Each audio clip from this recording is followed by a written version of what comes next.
This is Rob. Welcome to another episode of the Notorious POD. As you can probably tell, the video is a little different, and I have my guest sitting right here with me. We just had trouble with one of my recording platforms, but so I want to say thank you very much to Mr. Tom Woiwode. I think I said that right. Yeah, you did. You did. All right.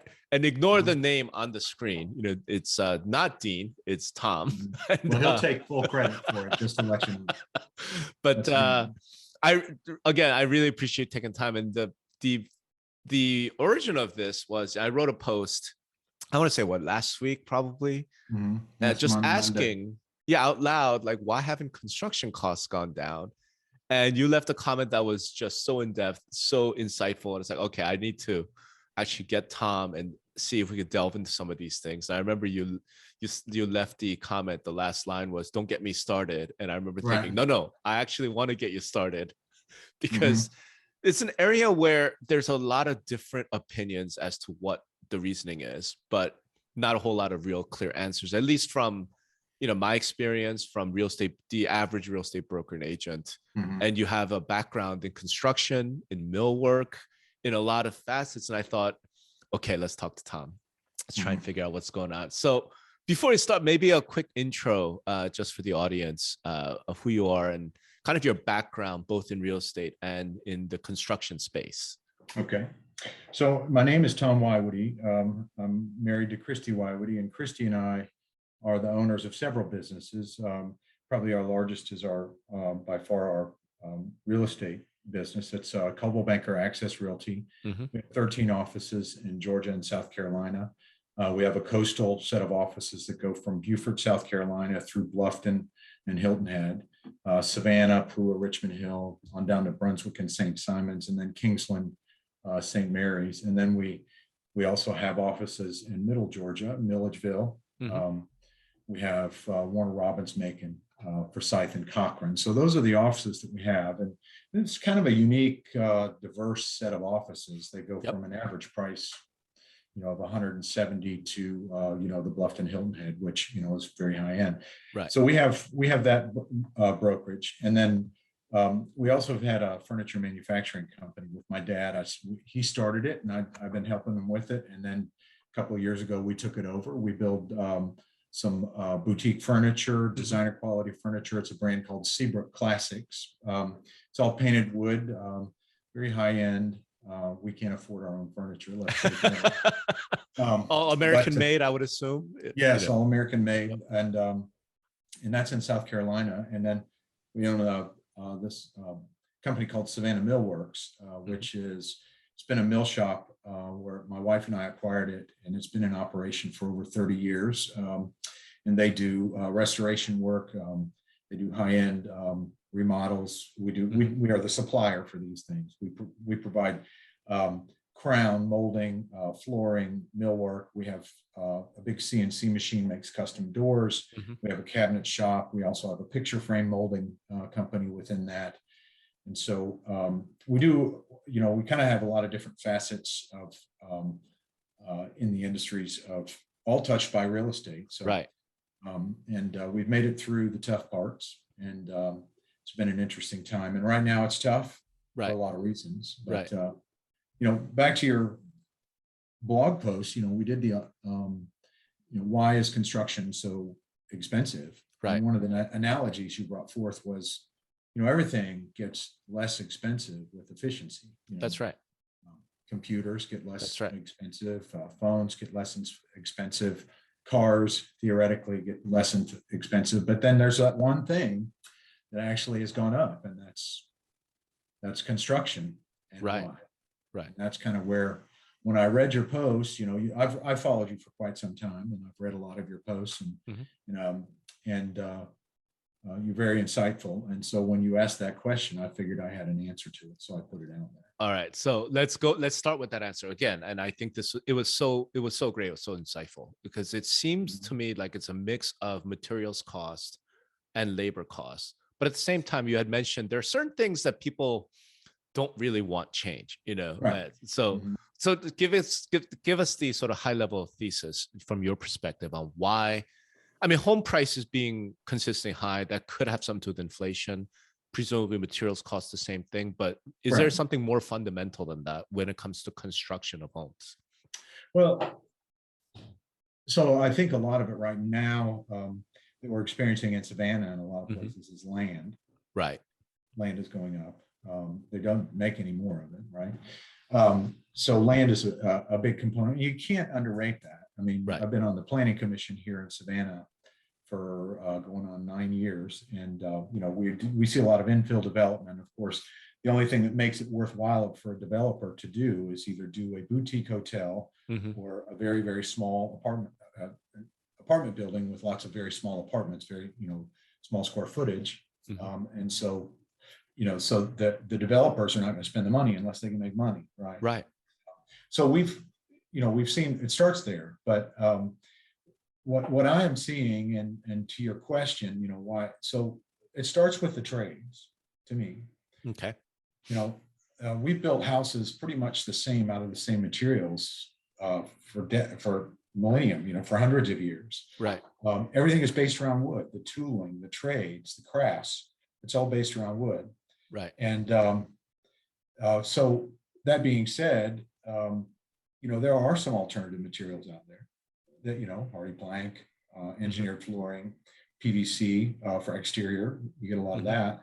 But as I said in my response, you know, I was sitting in my kitchen and I'm looking at my cabinets. They're made of wood. I'm looking at my flooring. It's made of wood. I'm looking at my crown and my baseboards. It's all made of wood. Right. And then, of course, everybody, you know, has a bathroom with a toilet. They all have sleeping quarters. They all have a kitchen. Right. All of these things and all the materials that have been used to construct these things over the years haven't really changed. So is that because of just, I guess that's one of the things, right? Because you had mentioned like steel beams, you know, once upon a time they were looking at it, and we know it's much more popular in commercial construction, residential, not really. So is that like a consumer preference type of thing, or is it just, do you know what I mean? Like, what explains that, I guess, is part of the question. You know, I believe that it is a certain amount of preference. It's also, you know, my dad's been in contracting all his life, you know, since he was 15, and he said, you know, one of the things you do when you hire a tradesman is to pay him well, pay him a fair wage for a fair job. That way, if it breaks 2-3 years from now, he's around to fix it. Okay. Right. But if you got this hieroglyphic material that nobody knows how to use, and you put that in your flooring, and then you need to make some changes to your flooring, who do you get to do it? So the one commonality of wood is that we all know how to work. So, you know, there's that. But there's, you know, the question becomes a preference. Do we really want to change? And, you know, we can all have, all right. So one of the things our mill shop will do is we'll create historical doors. Right. Okay. You're talking about historical doors that are, you know, 12 feet tall. They have lighted panels on both sides, double doors, rounded top, you know, intricate glass designs. And of course, it's made out of wood. Right.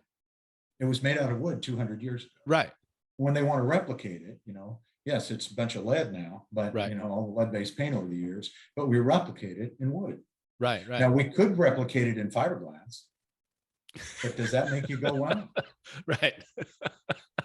Yeah, if we're doing that, it just makes perfect sense. Right.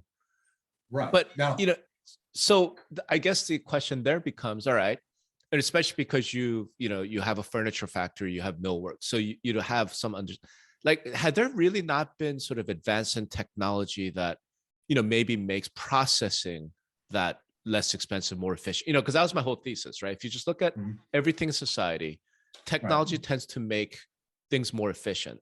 So yes, you have to pay a skilled craftsman, you know, a fair wage, but with technology, that fair wage goes further, right? They can create twice as many material. Like, like, what's going on with that aspect, I guess, is the question. Well, you know, the molding machines that we have now, these are, you know, they're industrial molding machines, right? Relatively small in the world of wood processing. Ours are pretty small, but we do a lot of high volume stuff. And And one of them is old school. It's all manual adjustments and things like that. The other one is it is managed by computers. It's a CNC, but they both do the same thing. Right. They both do the same thing. And one of the things that it does is that it turns our setup, our turnaround between one set of knives to a new set of knives, that gets reduced, right, because you can push a button and align everything. Right. You don't have to run a test piece, and that gets reduced. But the bottom line is you still have to run the wood at right, 30 to 50 linear feet per minute. And if you're doing a 5,000 linear foot run, I mean, it's still wood. It's still got wood chips. It's still got the sawdust has to be dealt with. We have to grind the knives. The knives are, tool steel is at $10 per inch. And if it's an 8-inch wide crown molding, we got 4 blades that have to be ground down at 2 times 4 and then 16. So you're looking at 20 inches just for the knives. It's $200 just for the raw steel. Right. So these things, I'm not sure if I have the technological understanding to see how this really could be improved. So we're kind of hitting that limit, and it's efficient, it's better, but it's not 100 times better. It's not 1,000 times better, as maybe we're seeing. We have a CNC machine, a very large 5-axis CNC machine that we make. We used to make doors with door jig, and we did it with shapers and all by hand. And now we have this big, huge 5-axis CNC machine where we can take a rail or a stile for a door and throw it on there, and it carves it up. And all we got to do, it puts the mortise and tenon joints in it. And all we got to do is put it together like a tinker toy. That has certainly gotten more efficient and allowed us to do more sophisticated work in a faster time. Right. But it's still, the machine cost $500,000. So exactly. And you got to make that back in some fact. But, so part of this then has to be something like this is kind of what I'm imagining, right? Okay. You've made the capital investment, $500,000 machine.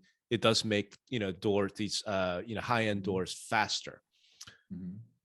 But maybe the cost savings you would have seen from that more efficient is getting eaten up by materials cost, labor cost, every other cost. So from a construction cost standpoint, it's just, we're not seeing the type of scale. We're not seeing the type of savings we're seeing in automotive manufacturing or semiconductors or space flight, which was the one that kind of got me thinking that. Is that a correct way of thinking about this? Yeah. I mean, what we gain in efficiency, we lose in cost and overhead, labor, insurance, real estate prices, all that stuff adds to it. The old construction is somewhat of an old world technology. Right. 3D printing of a house, is that where we're all going? Well, to a certain extent, there is going to be a market for that. Right. Our target market for our products in our mill shop and in our furniture is the high end, high net worth. Right. And that's where we target. And, that is a very fluctuating market space to be in, sometimes a little toe curling. But and those that type of buyer is very discriminating, and they have a certain desire to have a certain thing a certain way, and we'll provide it. That's right. Now you can get fiberglass doors, and you see fiberglass doors, exterior doors many times with fiberglass.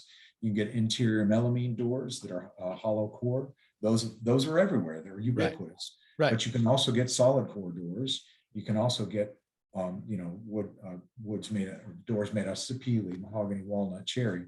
And those people, the people that can afford that want that. And that's the doors that make you go, wow. And that's right. And back to my original statement in your blog post is, could we change it? Sure we could, but do we really want to change it? Right. There are certain things, I spent some time in healthcare, and there are certain things that, the human hand needs, you're always going to need the human hand to cut your hair. Right. If we had the flow beat, right? That was technology. You're always going to need a nurse to feed a patient that just had a stroke. You're always going to need a carpenter, to fit that crown molding that just won't fit around that corner because the corner's not square. Right. And these things will, I believe, be done by the human hand. Right. And So a certain amount of it is desired and it's wanted. And will it change? I don't think so. So the next part then is the labor piece, because I think I think that was one of my theories, right? It's like, look, from based on like the what's his name, Ed Zarensky, talking about labor economics, construction, and then just thinking about it overall. I mean, there have been a number of commentators, a number of sort of economists who are talking about how men's jobs have completely started disappearing around. And this is going on for like 30, 40 years. Well, a lot of those jobs were in construction. They were in the skilled trades. They were in these types of areas. And because of automation, because of technology advancing, so now we're in this bizarre place where a lot of folks are just like, I can't hire skilled tradesmen, right? It can't be done.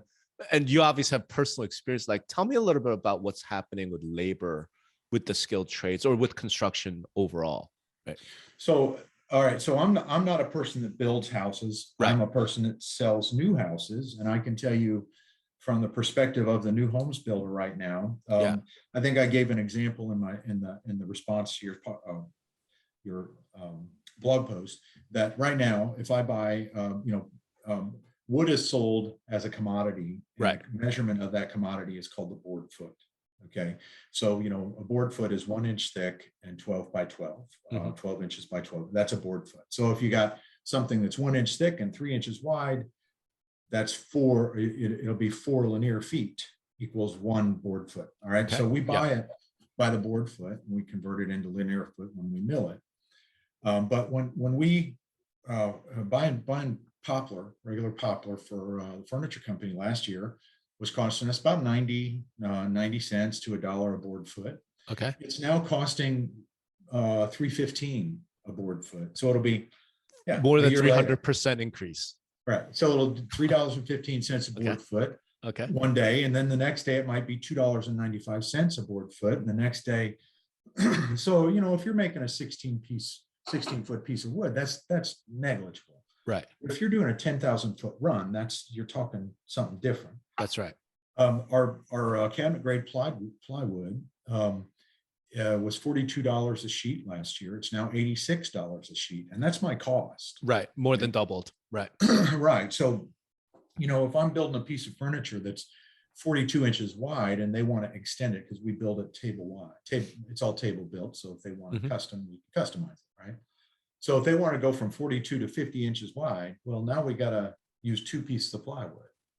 Okay. So now you're talking real cost. It was $42. Now it's going to cost us $86 for the one, and now you got to get a second piece. So now it's $192. Right. Where we're costing $42. Now we're spending $192 to get something a little wider. So the costs are just going up. And then of course there's the supply issues.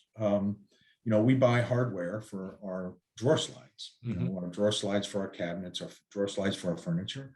And, we had a big cabinet job coming up, and we went up to call up drawer slides, and the local distributor said, well, I've got a limit of how many I am getting as a distributor. Right. And then out of that, I will get you your pro rata share based on how much.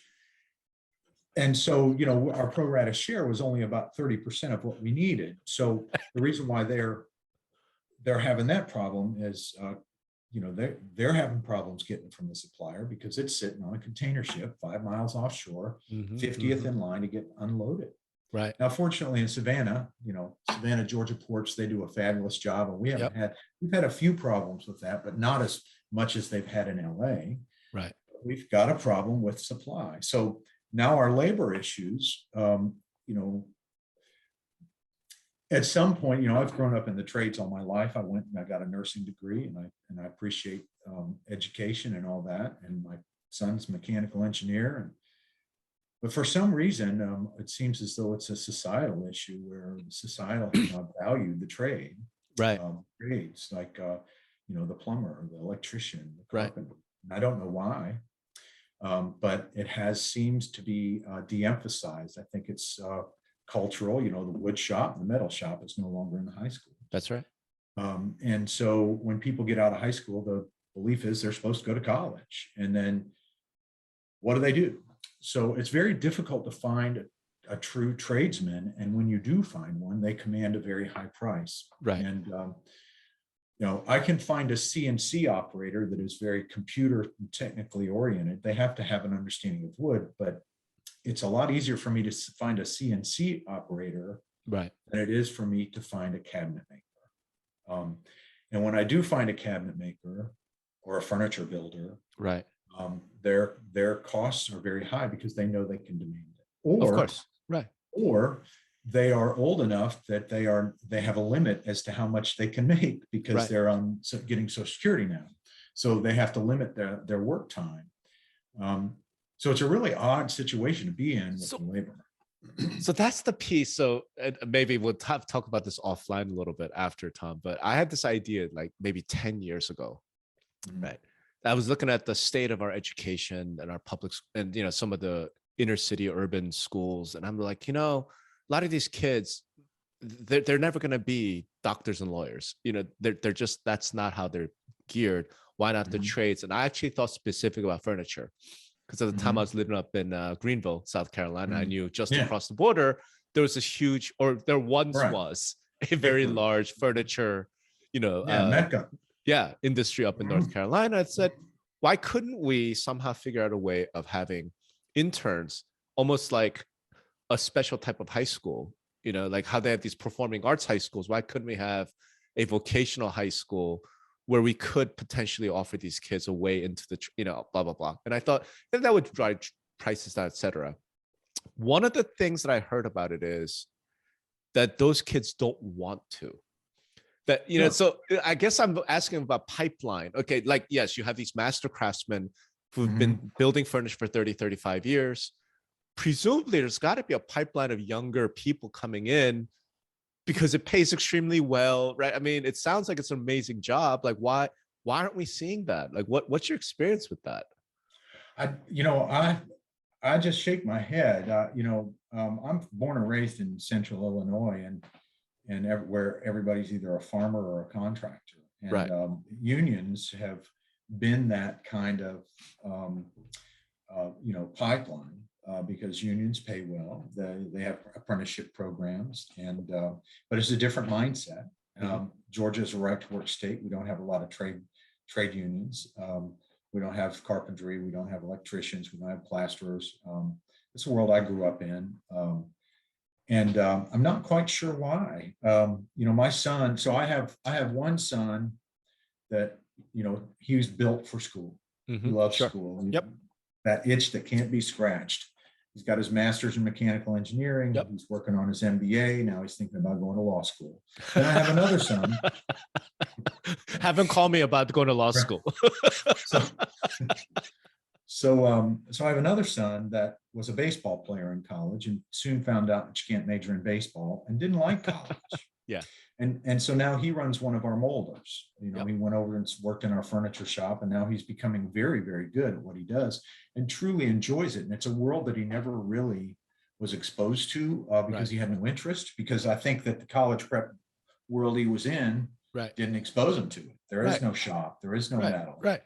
And everybody around him is professional. I was a nurse. My stepfather's or my father-in-laws are professionals, dentistry, real estate, and so they don't get exposed to it. But I will say I'm encouraged. We did just hire a young carpenter that is probably in his early 20s, been working as a carpenter for quite some time and really wants to learn it. But he can go anywhere else and get paid, a couple bucks more an hour than we were offering, and now everybody has to go up to accommodate a new person coming in. And unfortunately, you don't get to go backwards. So those costs are passed on to consumers. Of course. Right. So the labor, we're having problems with labor in our real estate offices. We have legacy employees been with us for a long time, and people can't find anybody. And of course, we are a professional brokerage, and people know that we have lots of admin staff, and so they're picking off our admin staff left and right simply because they're offering them $2 more an hour, and they don't have to train them. They come ready to go. So we're dealing with that labor issue. Of course, the real estate agents are very plentiful. There's a lot of real estate agents, but there's not as we have a lot of great real estate agents, but I have 2 real estate schools, and we are cranking out real estate agents left and right. But there are a lot of people that have no clue about what this business is truly about. Mm-hmm. And they go into these kind of self-service models of real estate where there's not a lot of training, not a lot of coaching and mentoring. It's more self-service, and then they end up being out of it within 6 months. But that's a mystery too. So, my wife, who's the real estate broker, she's the recovering broker, right? She actually has a construction background, because her first job out of college was for a big general contractor, did a lot of commercial projects, schools, libraries, etc., but some residential as well. So one of the things we've talked about a lot is the immense benefit of having a construction background, right? When you are then selling real estate, right? Because then you understand houses, you understand how they're built, you understand the materials. And I would imagine with the same thing, if, someone spent some time in your furniture or your wood, your mill shop, understanding how wood is put together, how cabinets are done. I can't imagine it would be a negative. Like, have any of, like, so you have real estate schools, you see all these young people coming in, I want to get a real estate license. Why wouldn't they also think about, you know what, let me also maybe get a job at Tom's mill shop, right? Learn some of that. Because, I mean, you are paying them, right? It's not a free. No, we're paying them quite well. Yeah. So, I mean, have you ever thought about that, or are these people not thinking about that? What's the deal, I guess, is what I'm wondering on the labor side of this. Right? We haven't really thought about going into our real estate classes and putting that out there. We use Indeed and we use, there are some industry publications, websites and stuff that you can post job opportunities in our businesses there. We haven't really thought about that. One of the things we have thought about is a local tech school. Sure. Going to them and doing some work with a tech school and allowing them to apprentice within our shop. Right. We've also, I don't know if you're familiar with SCAD. Not. They have a furniture, Savannah College of Art and Design. Oh, yeah. That's right. Yeah.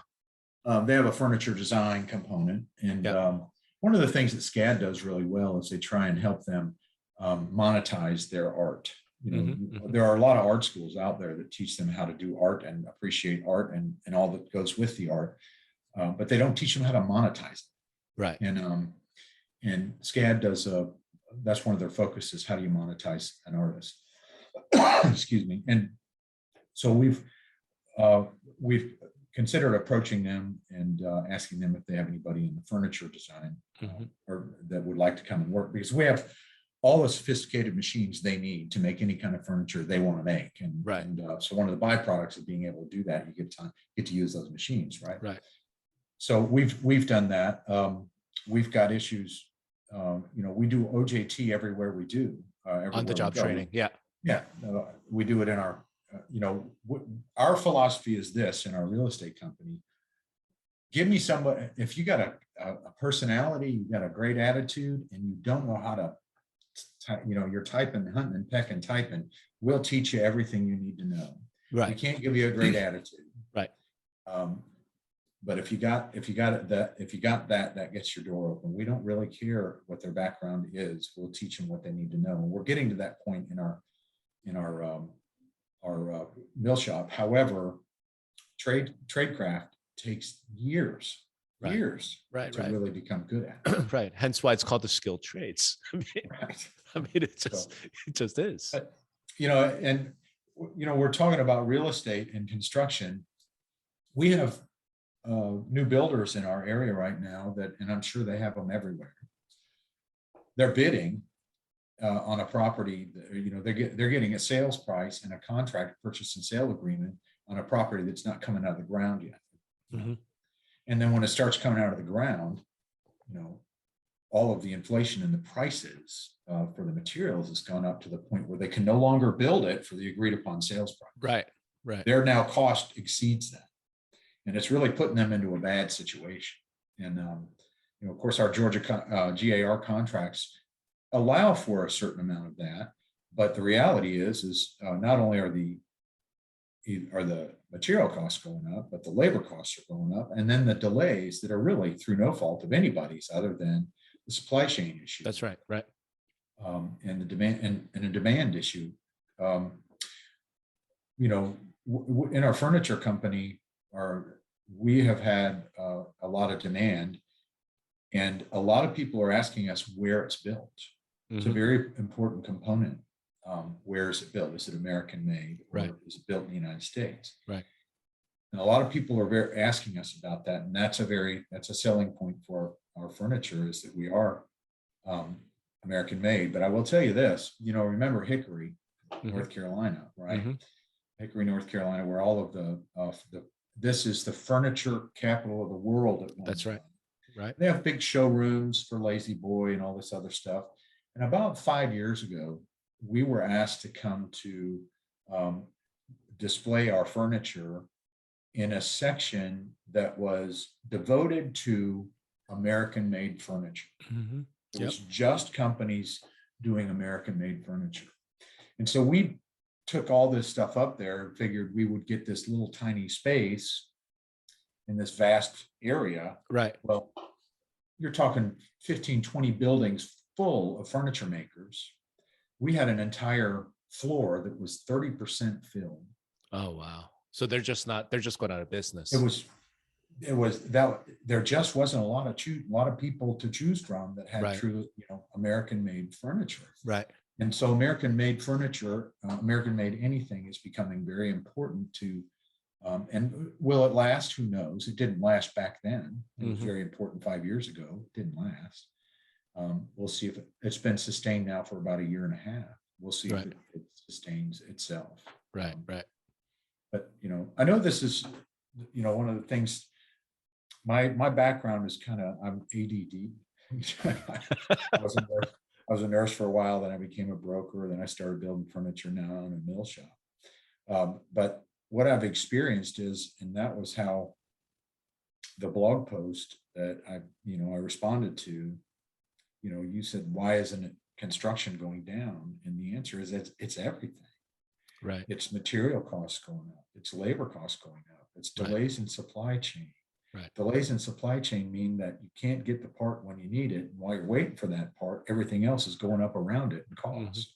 And it's going up so fast that, you know, I don't know where it stops. I really don't know what are your thoughts about modular buildings? You know, so obviously we're starting to see this rise of real high-end designer modular homes.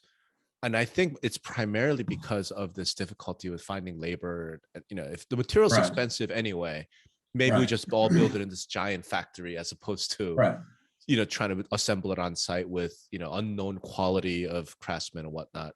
Like, is that, again, because you work in the high end, do you see that maybe having some sort of impact down the line? I do. You know, I'm a big fan of modular construction. You know, a lot of people think that modular means mobile. Correct. And modular and mobile construction are distinctly different animals. Right. You know, mobile has wheels. Modular is not. It's right. And modular is built under very controlled circumstances. Everything is built on big gimbals, so it's all perfectly laid out. All the squares all the corners are 90-degree perfectly square. The floors are straight. Everything is laid out, and you just bring these things, these modules, and piece them together. Now, part of the problem is the limitation that you have is the width of the roadway. So there's only so much, you know, there's very creative people Tetrising together these modules and making them look like something that you wonder, how could this be modular? But that is part of the limitation, is what you can get down the roadway. Now, there are other types of construction that I like, and that's the systems built construction. Okay, what's that? That's where the walls are constructed off-site, and the truss systems for the roof is constructed off-site, and they bring the walls in, and they set it up with a crane, and you have an entirely framed home, many times with the drywall in it, within a day. And that the good part about that is you're not limited by the module and how wide that is. So that has not been as popular as the module. But systems built works, and I've seen that work very successfully in some places. But those things kind of come with an ebb and flow. As demand rises for that, they tool up to meet the demand. By the time they are ready to deliver to the market, the demand starts to decline. Right. And so they end up with other problems. So right. But I'm a big fan of modular construction for those reasons. It's a much better method of construction, but it is limiting to a certain extent. Right. And we mentioned my I don't have experience with it, but my former brother-in-law was an engineer, and he was hired by the National Association of Home Builders to monitor, I think it was 3 homes that they had built in Beaufort, South Carolina, in the late 90s, early 2000s. They built these 3 houses with steel studs, and he was there monitoring. They had sensors throughout it. Homes breathe, right? And they wanted to look at all the different aspects of a home and how it was dealt in a hot climate, and measure all these sensors. And at that point, he showed me around, and I thought, a steel studded building was a great idea. Right. It lower termite risk, fire risks, all the things that go with that. Straight walls. Can you imagine straight walls? I mean, perfectly straight. But it never really caught on, and it had its benefits, but it had its downfalls. And part of it is the price of steel, and the price of steel went astronomically high, and it's relegated to the commercial construction world and not the home construction world. And I think part of that is the trade industry is not used to working with metal. The residential construction folks are not used. They're used to working with wood. Right. And instead of putting a finish nail on a baseboard, you're putting you got to put a sheet metal screw in. Right. And it's different. So it's different. So the trades did not adapt to it well. Not to say that they can't, but they didn't feel they needed to, because there's plenty of stuff with regular construction. Why worry about it? Right. So it's an interesting time. And the question becomes, how long does this crazy demand last? Which is, that's the next issue. We are currently having a feeding frenzy, and this is part of what is fueling this demand issue. Is this feeding frenzy in all of the markets we serve? We're outside of Atlanta. Atlanta's got their own doings. They got their own issues there.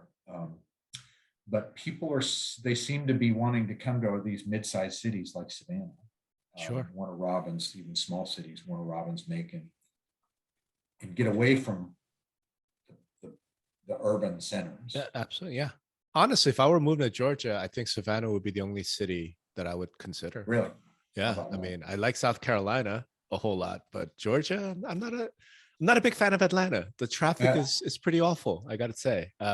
Now, Northern Georgia, I haven't spent a lot of time in, but I have spent time in Savannah, and it's lovely. It is a beautiful small city. It reminds me, really, it's almost reminds me a lot of Charleston. And I think the two are linked historically. If you just look at like American history, Savannah and Charleston were the 2 major cities in the Southeast for a very long time, right? So, but we're better than Charleston. So let me give you an example. To say that. Yeah. Let me give you. We love Charleston too. We have in-laws are great friends that live there. So let me give you an example of the feeding frenzy we're having in Savannah. So we live on a street called Columbus Drive in Savannah. It's right outside of this very traditional, very popular area called Archley Park, Midtown Savannah. Okay. And you'll find $200,000 home. Well, you used to be able to find $200,000 homes and $2 million homes, all within a 10-block radius. Right. And very traditional brownstone kind of buildings, rounded brick. Yep. Beautiful place. So on Columbus, we have a house, and my son bought a house about 3 houses down, and he paid $310,000 for it 3 years ago. It's 3-bedroom, 3-bath, well, yeah, 3-bedroom, 3-bath home. Right. Vinyl siding, a nice yard. Right. About 1,900 square feet, 310,000 3 years ago. Right. Across Reasonable. the street, Doable. Yeah. literally across the street, a house sold in October, 2-bedroom, 1-bath for $495,000. Now my son's thinking, Dad, amongst all the things my son is, he's also a real estate broker. Sure. But he's a millennial, so he goes to the parents to ask for the real answer. Yeah. Knows what the previous seller had for lunch 3 years ago, but needs advice. He comes to mom and dad. Yeah.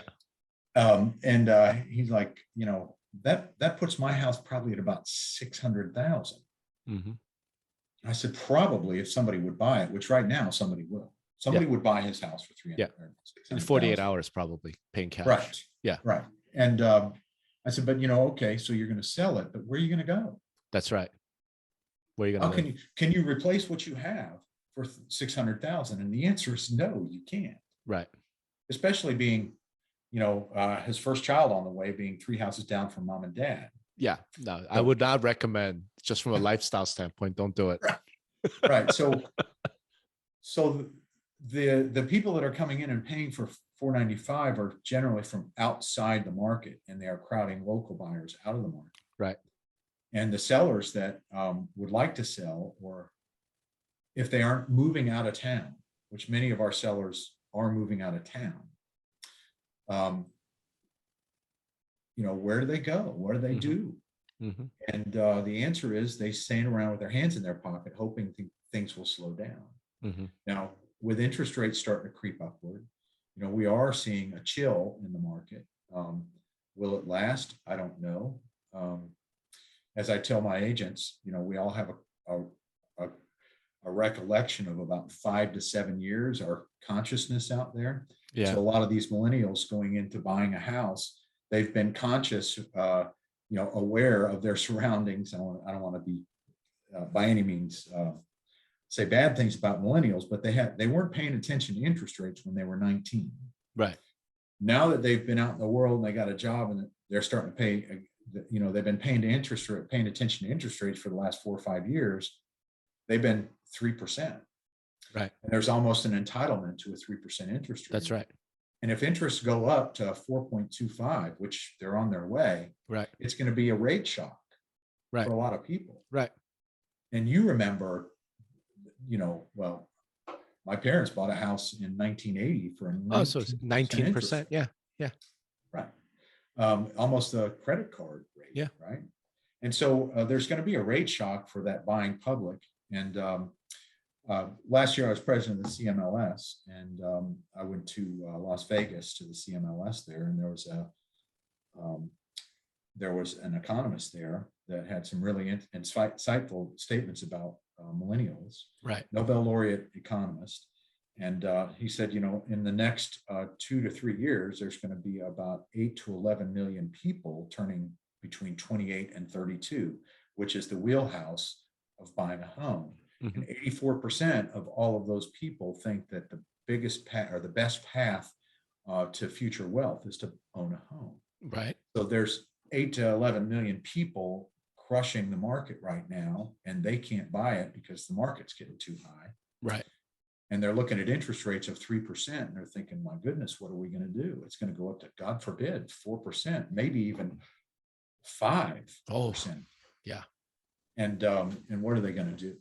And so it's been an interesting time. It's an interesting time to be in all these businesses and not really know where we're going. Right. My question to you is, where do you think we're going? So I've written some things about this. I'm a bit of a contrarian, I think. I recorded one about the market with my good friend Keith Robinson from Next Home. I think he's probably more correct in that he's more moderate, right? He thinks, look, rates are going to go up. The Fed has already announced like 3 rate hikes. The market is pricing in somewhere between 3 and 5 rate hikes probably quarter basis point. I mean, a quarter point each hike. I'm of the opinion that the Fed might do one, and then the market will revolt. They will throw up, and like the Nasdaq might drop, I don't know, 10% in a day, maybe 2 days.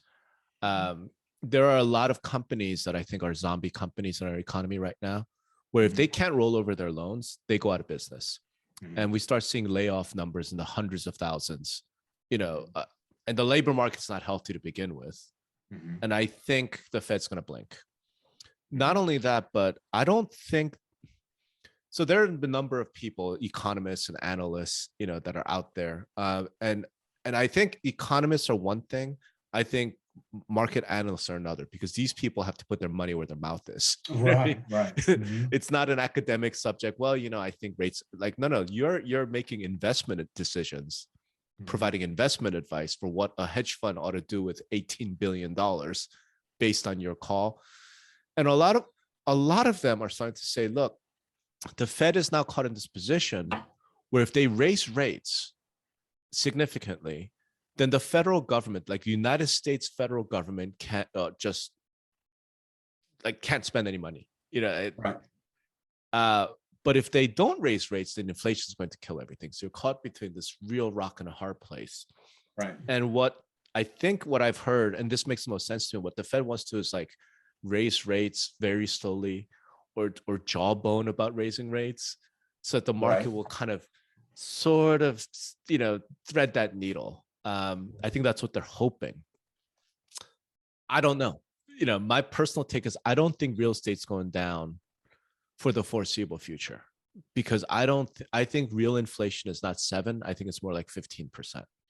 Oh yeah. Right. And I think we're seeing that, especially in construction. We're talking about it. I just saw the report saying the January update to producer price index for things like wood, steel, concrete is somewhere between 14 and 18% for 2021.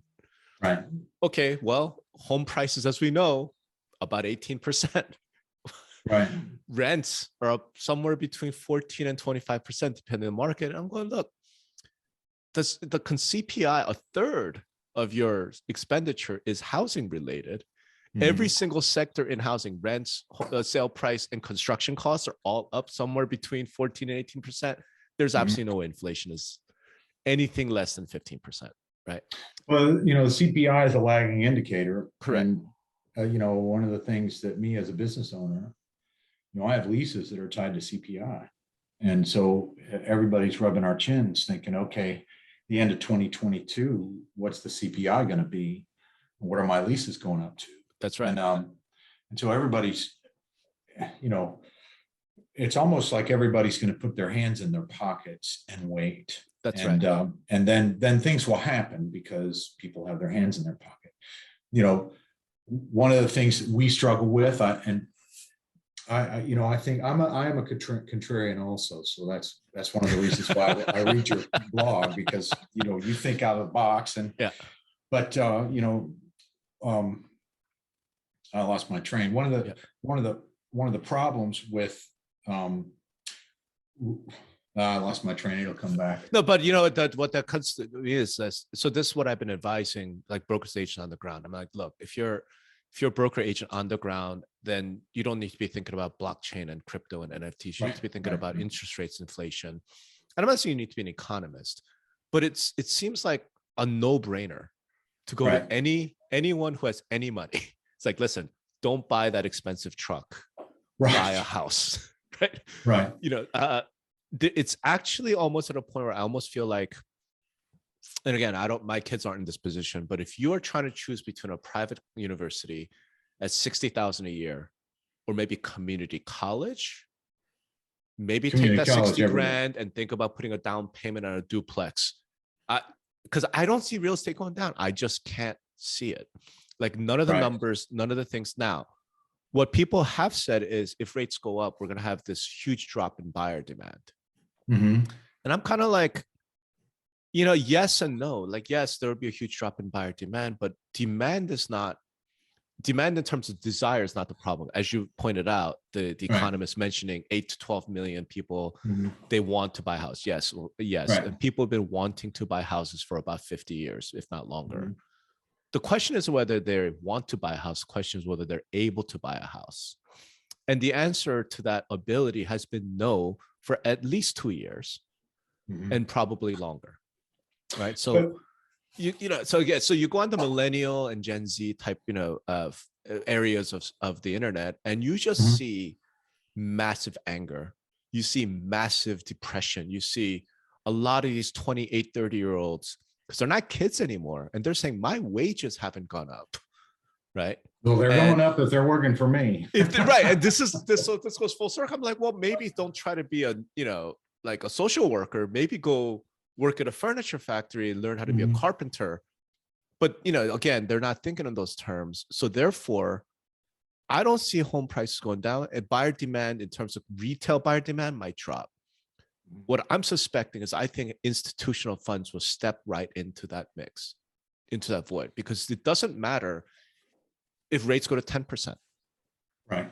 If I'm an insurance company, I don't care about rates because I'm not borrowing the money.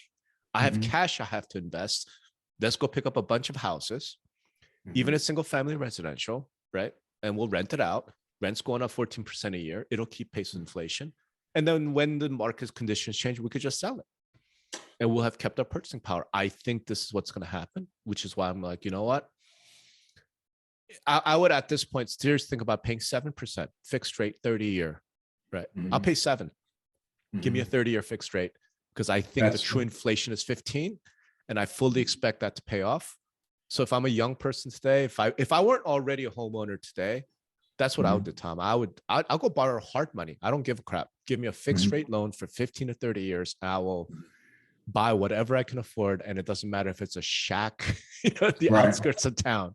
Give me one of those rather than Mhm. waiting for the perfect home and the perfect street. Like, Well, don't wait. that brings up the issue of Yeah, inventory. that's right. Inventory is, and that is, I'm a contrarian. I don't believe that there is an inventory problem. I think Mhm. there's actually quite a bit of houses out there. We sold more this year than we Yeah. sold last year. Yeah. We're listing more this time right now than we did last year.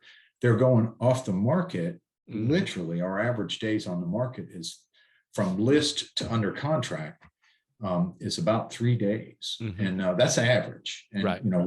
we've sold $5.5 million residential property. We sold a bunch of high-end properties, and it includes that. Right. So, and you're talking in a market with an average price in the 290s. Mhm. So I believe that there is a lot of inventory out there, but I believe what's happening is that inventory is getting pulled off the conveyor belt before it hits the ground. Right. And so now people are running up the conveyor belt and pulling it off. Right. People are, there is inventory out there, but there's such a feeding frenzy, it just cannot keep up with the demand. Yeah. So yes, is that an inventory problem? Yes, it is. But the reality is, we're selling more houses than we ever sold. My brokerage sold over 4,000 homes last year. Mhm. Our sales volume was up 19%. We're just right under $1 billion. And That's awesome. Yeah. we hope to get over $1 billion this year. And everybody's concerned about transactional volume. And it seems as though transactional volume is still there, but Right. the volume, even though our here's the best way to look at it. Our transactional volume was up 5.4%. Our sales volume was up 19%. Right. It's most of it is price gains, Right. which is fine. So what does that mean then for a broker agent? I obviously I can't. It's specific to individual companies, but the way I Right. kind of see it is that which can't last won't. Mhm. And I don't see any way this current market lasts. It's Mhm. going to change. Now, I don't think it's going to be, we're back to a buyer's market. Again, I'm a contrarian. I'm probably wrong. So, it is what it is. I just don't see it happening because of the macro economics involved. And it will take years for the macro to change, right? Because like one of the things I wanted to ask you was whether you're seeing manufacturing coming back to the States, right? Because you know, American-made furniture, for example, might be 3 times the price of some made in China, you know, thing, Well, but at that was least it's yeah. available. Right. But, you know, that was before, you know, when a TEU was running, you know, $1,100 to $1,300 Yeah. last year. Yeah. And now it's running, you know, 10 to 11,000. So Right. you're getting, you know, a TEU, you know, the standard containers, 2.5 TEUs. And, you know, so now they're paying $25,000, $26,000 a container. Right. And last year they were paying $2,800. So it's almost 100% rise in container costs. And so now getting something from these other places is very, very expensive. Right. And now when we get them here, we have containers everywhere. They're just everywhere. We just can't get them off the ports. Again, Savannah's doing a great job. Point that out. Probably better than most. But you know, it implies the manufacturer will come back, and some of these things may help. But it's going to take 3, 4, 5, you know, 10 years before. Yeah. You know, well, the question becomes, will it be sustained? Because people don't want to spend. You know, the markup on furniture is you know, 2 times, generally 2 times. All right. So my markup on, if I'm selling a bookcase for $1,000, a retail place would put it on the market for 2,000. Right. Okay. That's a wholesale. So, you know, if I do a bedside table, I might have $200 in its cost. If I get the same bedside table out of Indonesia, Vietnam, you know, China, it might cost $12. Right. And, you know, I can't compete with that. And eventually people don't want to spend $400 on a side table they can get for $100 in a store. Right. And so the question becomes, will the demand sustain? And, you know, by the time a lot of these, you know, manufacturers that are trying to do it in the United States get around to getting organized and producing, will the demand still be there? Right. We've got the reason, you know, we're moving our furniture. We have our furniture company in South Carolina, a very small town in South Carolina, and there's no labor pool. And one of our online retailers came to us and said, you know, Tom, I'm the number 5 seller of custom wood tables on Amazon. I could give you $2 million worth of tables to build a year. Right. And my problem right now is I can't source them because 2 of the people that were building them for me have gone out of business. Wow. Right. And so I'm like, wow. I got my 2 carpenters and my 2 shop guys and my finishers. I can't even be close to meeting that demand. Right. So by the time I can be, will the demand still be there? Right. I'm betting it will, and we're increasing our capacity. But yeah, I mean, it's such a interlinked thing, though. It's like, will the demand still be there? Maybe, but will you have labor, and that's connected to our society and how we treat, you know, these young people and what we think is important, what we think is not important. It's so huge, right? It's so big. But anyway, I think you and I could have long conversations about all these topics. Yeah. But I've already taken budget. So let's try and loop it all back. I think the construction piece was so interesting because on the one hand, I just didn't see, like, where's the technology? Okay, we kind of answered that. You could have amazing technology. You could have the next generation CNC machine that'll automatically measure, I don't know, whatever it does, right? But whatever gains in efficiency you're going to get there is going to get more than outweighed by rise in materials cost, rise in labor cost. Obviously, that then feeds into things like lower supply of new housing, right, which then drives housing prices, you know, up overall, which then drives a lot of this stuff. One of the big things I want to ask you about was, you know, when I put that post up on Facebook, at least, a lot of the other agents and brokers were basically like, it's all the government. It's permits, it's, you know, government regulation, it's government. You're on the planning commission, you know, again, now Savannah's not California, so maybe there are obviously going to be local and regional differences, but what do you think about that? Like, how much of this lack of cost savings is because of government rules and regulations and things of that nature? Well, Savannah is unique, and I can only speak on Savannah. And let me just say this, you know, the Metropolitan Planning Commission has done a lot. Well, let me wind back. In 1960, that's when the zoning ordinance, unified zoning ordinance, was created between the county of Savannah, or it's not a unified zoning ordinance. The zoning ordinances were created in Savannah and Chatham County. And over the process of 50 years, this is the rare time I can use the word accretion outside of real estate class, these zoning ordinances through accretion have gotten so unwieldy and large. Right. And then about 3 years ago, we put in a new set of zoning and to bring them all up to speed. And what we did in the process was we spoke to the current needs. Now, Savannah has the goose that laid the golden egg called the historic district. Right. And part of the reason why the historic district of Savannah is the goose that laid the golden egg is because it does have a residential character. That's right. It's very, the squares, it's That's the right. largest. It's lovely. It's lovely. lovely. We have a lot of people can't believe this, but the wrought iron, the black wrought iron, we have more than New Orleans. We're the Right. largest national historic district in the country. Right. And it is the goose that laid the golden egg. And of course, Airbnb has become an issue, not Airbnb, but short-term vacation rentals has become an issue because everybody wants to live there, and we didn't have enough hotels. We only had 4,000 hotel rooms, which pushed a lot of interest into short-term vacation rentals, which a lot of people started converting their homes to short-term vacation rentals in the residential area. The government, we put in an ordinance that limited the amount per ward because the concern was, are we killing the goose that laid the golden egg? We, on the other hand, improved the zoning ordinances with parking requirements and square footage requirements for apartments, and so that it's possible for a developer to come in and put in workforce housing within or near the historic district. Because right now, there's no workforce housing, not a lot in the historic district.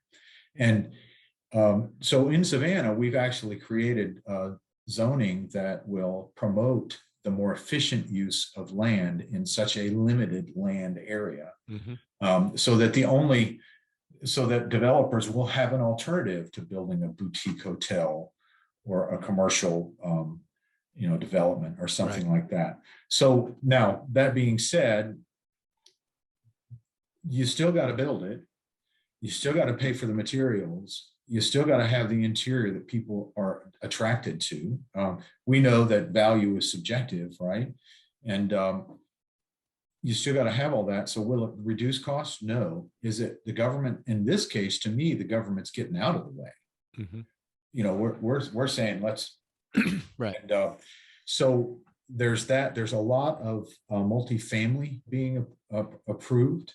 The city's goals are to create more multifamily in the area, which is more green, walking trails near parks, trying to eliminate the big box environment of stores.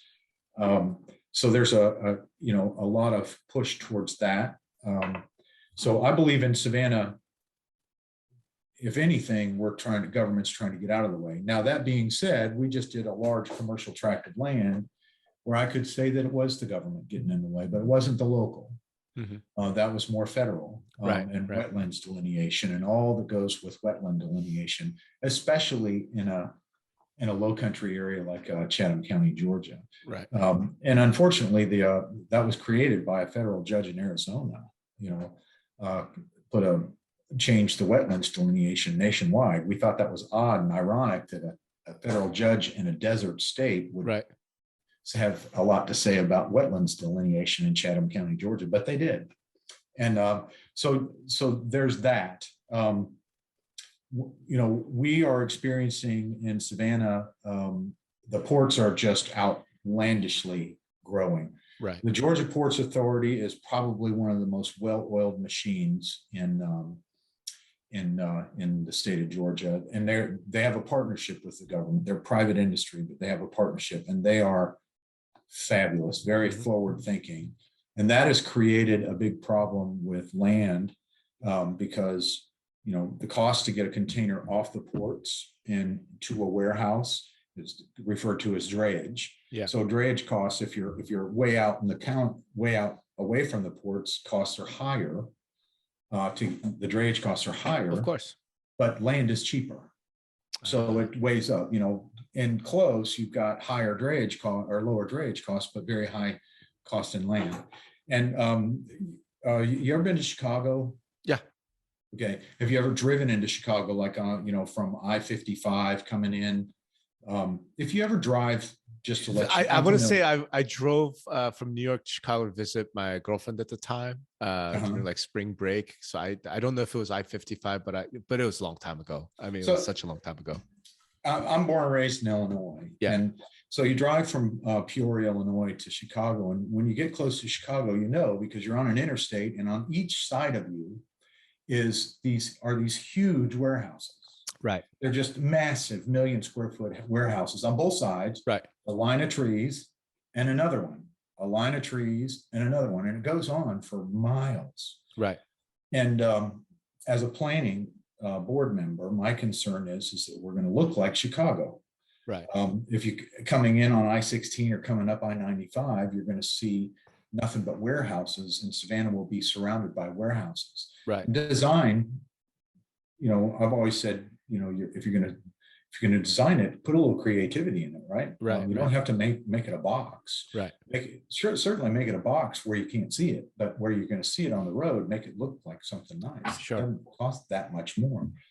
But so we're experiencing huge warehouse growth, and we have 97% occupancy in our warehousing, and it's just proliferating. And those warehouses are buying up land that could have been used for residential development. Right.